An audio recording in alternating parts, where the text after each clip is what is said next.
ও আমার বন্ধু রঞ্জা, আমার ক্লাসেই পড়ে। আমার ভাই অনিমেষ। তুই বসো না, চেঞ্জ করে নে। না না, আমি বেরিয়ে যাবো, আমার দেরি হয়ে গেছে। কাকিমা, কফিটা খুব ভালো ছিল। তুমি যে নোট বই নিতে এসেছিলে সেটা না নিয়ে চলে যাচ্ছ? আমি না একদম ভুলে গেছিলাম। 1 মিনিট নিয়ে আসছি। হ্যাঁ,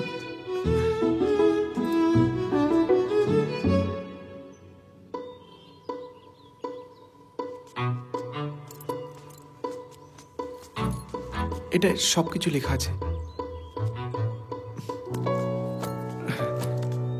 আসছি।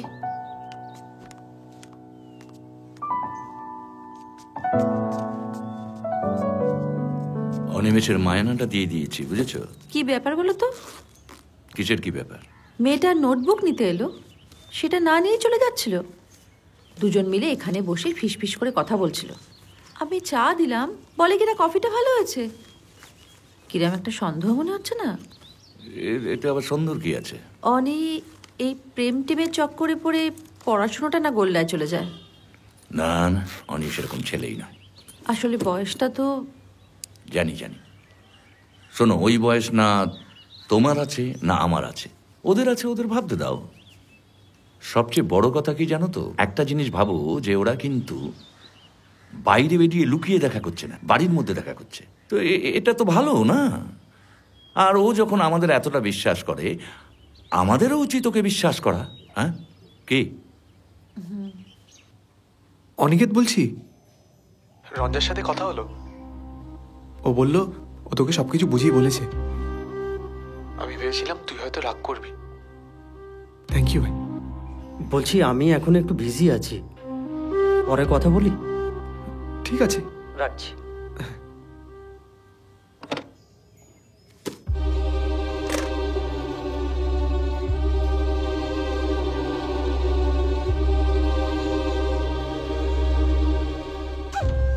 রঞ্জা, আমি তোমাকে খুব ভালোবাসি।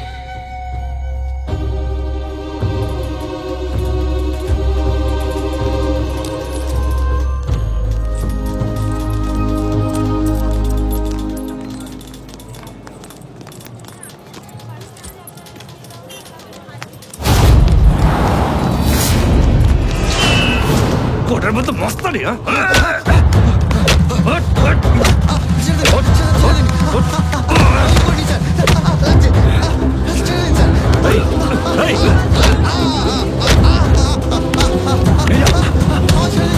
ছেলেটা কোথায়? এই তো স্যার।